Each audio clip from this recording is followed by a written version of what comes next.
Hey everyone, JCS StarCraft here, bringing you the Game 1 of the Zotac Beta Cup number 18 Finals.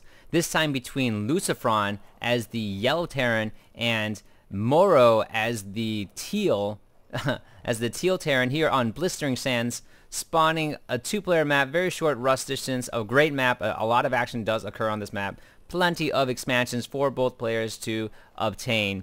And so right now LucifroN hails from Spain, a very strong Warcraft 3 player making his transition over to StarCraft 2. And MorroW, of course, a very strong StarCraft 2 player, very active in the beta as well. Both of these players are in the IEM Season 5 Challenge, which is happening right now. I think MorroW is actually up in his group. He's won 2-0, and LucifroN has not played yet, but this could be a preview of the championship or something to come. I think they might be meeting in the round of 8, so could be a good indicator of who's going to take who. Right now, this is the Zotac Cup, which is a weekly cup sponsored by Zotac. There were a lot of beta cups, and right now there have been 2 cups post-beta. So a field of 512, these players they've played through about 7 rounds, probably about 8 or 9 games to get to this point. And right now MorroW going with the pretty standard 12 racks, and looks like we'll see whether or not he goes with the 13 refinery. LucifroN playing the same way. He was barracks proxy rushed by Nama in the semifinals, but none of that trickery going on right now. Both players looking like they're going to be playing some pretty standard play. I think I've seen a few of MorroW's play. I know that LucifroN in the beta favored that one racks fast expand into 3 racks situation. Looks like he might be going 1-1-1, getting the gas really early at this point. So, and both players probably doing something pretty similar. In the last game though, LucifroN did favor going with a very heavy Marauder build and staying with the bio build of the Terran, kind of using that mobility to run around the tanks of his opponent. We'll see whether or not it happens this time. Both players with pretty much identical builds at this point. Second supply depot going down, orbital command coming out, scouts running around the base, and that first marine is out for MorroW right now. So let's see when things start deviating. Let's see when things start changing as well. MorroW plays for the mouzMorrow. He hails from Sweden, and I think he basically is taking, he didn't actually make the initial cut for the IEM challenge, but because Braddock I think had some sort of visa issue, he is Braddock's replacement. I really wanted to see Braddock. He's one of my favorite Terran players, and it looks like we're going to get a late Reaper.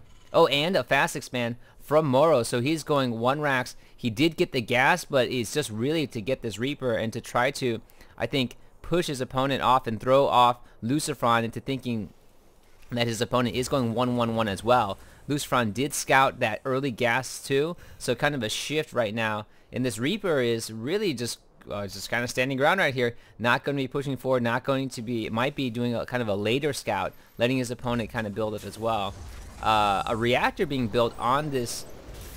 We might see a swap. We might see some sort of Hellion push. Nope, it's the tech lab going down too. So mostly just trying to pump out those marines while he has the money right now. And MorroW taking this fast expand. If LucifroN isn't able to scout this out, this might make things pretty difficult for him, as MorroW's going to have a significant economic advantage going into the mid game. And where did that Reaper go? I'm trying to, oh, he's just hunting around right now, just trying to scout out here. And LucifroN going to be trying to get a scout on. Will he be able to see this expansion is the big question. And if he does, you can rest assured he's probably going to be pushing in with all his forces as soon as he can. And he is going to see that the expansion is down. Oh, the Marauders might have been able to stop it if they were out just a little bit further. But for now, MorroW, meanwhile, just going to be running around, trying to scout as much as he can. This Reaper is a very good scout to have out on the field, as they can destroy these Marines very quickly. And, oh no, this is his Marine right here. So holding down, getting control of these Onaga watchtowers. And yes, here he goes. LucifroN does see that the expansion is down, knows that he has to push right now and apply as much pressure as he can, because he has massed a significant number of more units. Is going to be sending out some SCVs as well. They're probably going to be trying to draw some fire or setting down some bunkers, but a bunker already going down for MorroW. He did detect that his opponent was, kind of got sight of him. Here we go. The tank does have siege right now. Focus fire coming down from the Marauders. This tank's going to go down pretty fast. Only going to get off 1 or 2 blasts. Probably shouldn't have sieged it so close, unfortunately. And the SCVs drawing fire from the Marauders. I think the SCVs do have, for some reason or the other, draw a higher aggro from the AI. I haven't tested that out, but it seems to be the case where you'll fire at whatever is coming at you first. That's how Marauders are. They kind of freak out and start firing right away. This siege tank should definitely do some more damage this time.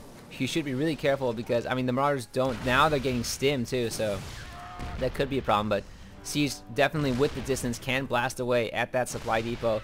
MorroW trying to reinforce his units, getting as many Marauders as he can to deal with those siege tanks. Going to salvage. Not going to let that go down. Wants that 100 minerals back.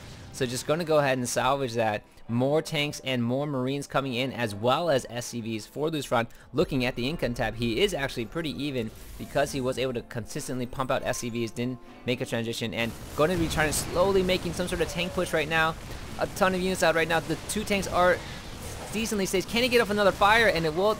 Oh, not enough for LucifroN, and MorroW barely survives with his Marauders. Just one more fire from those tanks, and a lot of these Marauders would have gone down. Would have caused a lot of problems for MorroW at that point if those tanks had survived. I think that it might have been a little bit better if LucifroN tried to use those SCVs to at least hang around 1 or 2 to repair the tanks and hopefully keep it alive just for that final blast. It would have made a big difference in that battle, but the SCVs largely just getting taken apart from all the Marauders and everything too. Meanwhile, it looks like LucifroN is going to be taking his expansion as well. Realizes that he is behind right now. Has been able to kind of keep up in the mining, but now it's just going to be outpaced by his opponent. And MorroW going to be moving in after taking down his rocks. LucifroN does kind of see that his opponent is kind of moving around, dodging around here. A great middle area to battle. There are 3 major channels that are kind of open to each other, so both sides trying to set it up. Interesting to see that LucifroN has gone tanks this game, considering the last game against Nama he was mostly of a ground army and a Marauder army, so different change of strategy for him. Not sure how many times he's bumped into MorroW or if he knows what MorroW plays, but now MorroW